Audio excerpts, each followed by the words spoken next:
توبہ کر دی. یہ دو کام کرنے پڑیں گے چور کو، چوری کا مال واپس کرنا اور ہے چوری سے توبہ کرنا.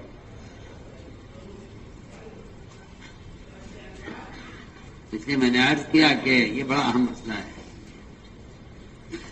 کہ اپنی کمائی کو حلال بناؤ.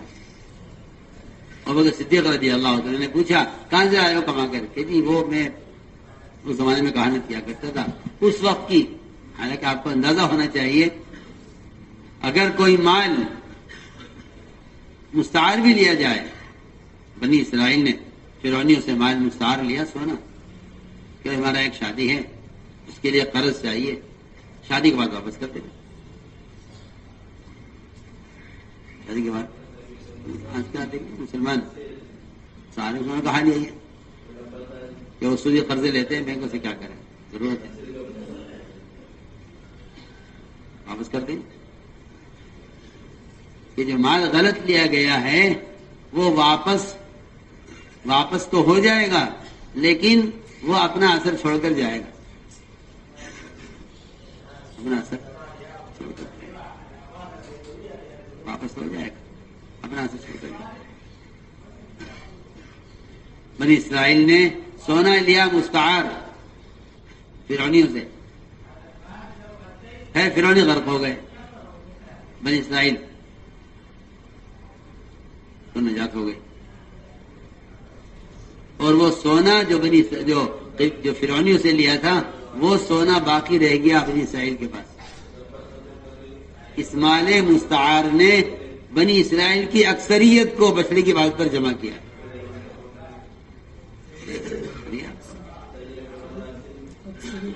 انا حملنا اوزارا من زینۃ القوم، کہ ہمارے پاس وہ سونا رکھا ہوا تھا فرعونیوں کا. دیکھیے کتنے عرصے کے بعد جا کر اس مال مستعار نے اور ادھار لیے ہوئے مال نے بنی اسرائیل کی اکثریت کو بچڑے کی پوجا پر جمع کیا. بچڑا کیسے بنا؟ سونے سے بنا. کون سا سونا؟ وہ تو ہم نے قرض لیا تھا ایک شادی کے لیے، واپس کرنا چاہ رہے تھے لیکن واپسی سے پہلے وہ ختم ہی ہو گئے، وہ فرعونی غرق ہو گئے جن سے لیا تھا. آپ کس کو واپس کریں گے؟ اس ادھار لیے ہوئے مال نے اپنا یہ اثر دکھلایا کہ تمام بنی اسرائیل کو جمع کر دیا.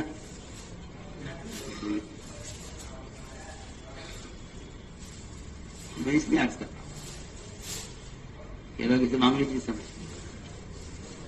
اس لیے میں نے عرض کیا تھا کہ مالداروں کے دروازوں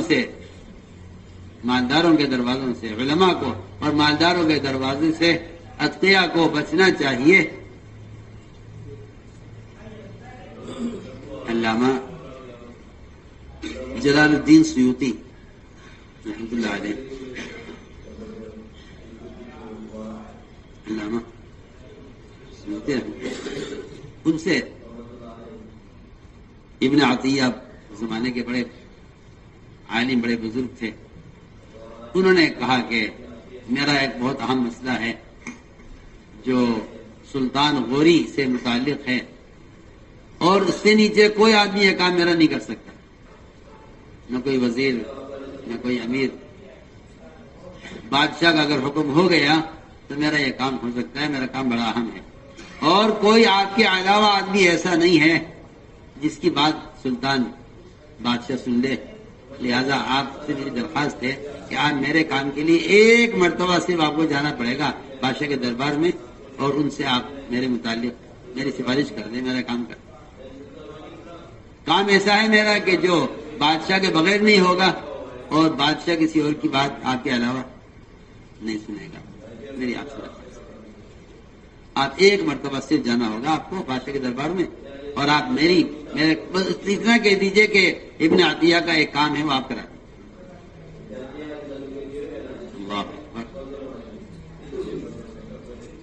علامہ جلال الدین سیوطی نے جواب یہ دیا ابن عطیہ کو کہ میں آپ کے کام کو نہ ٹالتا اور میں آپ کے کام کا انکار نہ کرتا، مگر مشکل میرے ساتھ یہ ہے کہ 70 مرتبہ سے زیادہ کھلی آنکھوں میں حضور اکرم صلی اللہ علیہ وسلم کی زیارت کر چکا ہوں. اگر میں ایک مرتبہ بادشاہ کے دربار میں چلا گیا تو یہ سلسلہ ختم ہو گیا. 17 مرتبہ سے زیادہ جاگتے ہوئے آپ ساتھ میں زیارت کرتے ہوئے. مجھے اس بات کا اندیشہ ہے اگر میں ایک مرتبہ بادشاہ کے دربار میں چلا گیا تو یہ زیارت کا سلسلہ کیا ہو جائے گا؟ یہ زیارت کا سلسلہ ختم ہو جائے گا. اس لیے میں آپ سے معذرت چاہتا ہوں. مجھے اس بات کا اندیشہ ہے ایک مرتبہ اگر بادشاہ کے دربار میں چلا گیا تو میری کھلی آنکھوں زیارت ہو چکی ہے آپ صلی اللہ علیہ وسلم سے جاگتے ہوئے 17 مرتبہ سے زیادہ. میں نہیں چاہتا کہ یہ سلسلہ ختم ہو آپ کی زیارت کا اور آپ کی مجلس کا. اس سے آپ مجھے معاف کیجئے، میں آپ کا کام نہیں کرتا. میرے دوستوں عزیزوں، ایسے لوگ ہوتے تھے جو اپنی کمائی کے ذریعے اپنے اعمال کی حفاظت کرتے. سب سے زیادہ ہمارے دین کو جو برباد کیا ہے وہ سب سے زیادہ ہماری کمائیوں نے برباد کیا. آپ جتنا چاہے شریعت کی کتابیں پڑھ لیں، علم رکھ لیں. میں کہتا ہوں کہ عمل علم سے عمل نہیں ہوتا، وہ تو عمل کرنے والے کو علم رہبری کرتا ہے.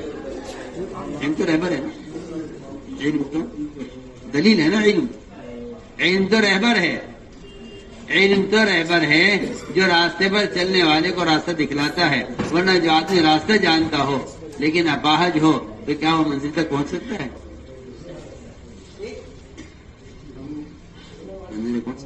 اپاہج ہے، ٹانگوں سے معذور راستہ جانتا ہے. راستہ خوب معلوم ہے کہ راستہ کدھر سے گزر کر پہنچتا ہے، کہاں جاتا ہے. منزل کا راستہ معلوم ہے. اس زمانے کے مسلمانوں کو دین معلوم ہے لیکن چلنے کی استعداد نہیں ہے. ان بات ذہن میں رہے کہ علم سے عمل کی استعداد نہیں بنتی. عمل کی استعداد کے لیے دو چیزیں ہیں صرف، ایک تقویٰ، اللہ کا خوف. اللہ کا خوف آدمی کو جلدی چلاتا ہے. من خاف ادلج من ادلج بلغ المنزل. سیدھی جس کو خوف ہوگا جلدی نکلے گا، جلدی نکلے. اس لیے مسلمان کے پاس صرف دو قوتیں ہیں، ایک دعوت ہے، ایک تقویٰ ہے. دعوت ہے اور تقوی سے زیادہ اندرونی طاقت کوئی نہیں ہے، اور دعوت سے زیادہ مسلمان کے پاس دفاعی طاقت کوئی نہیں. سب سے بڑی دفاعی طاقت مسلمان کے پاس وہ دعوت. اللہ کی قسم کھا کر کہہ سکتا ہوں، آپ کی تلاوت، تہجد، ذکر، عبادت، حج، عمرے، جتنے جاب اعمال خیر کر لیجئے، آپ کسی عمل خیر کے ذریعے باطل کا مقابلہ نہیں کر سکتے. کہیں ثابت نہیں،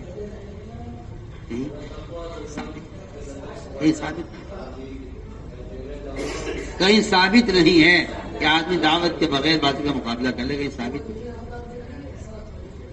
جب آپ کے انفرادی زندگی، دینی زندگی کے مقابلے میں باطل آئے گا نا، تو آپ یہ کہہ کر دین چھوڑ دیں گے کہ اب زمانہ اس عمل کی کرنے کا. میں آپ سے سچی بات کہتا ہوں،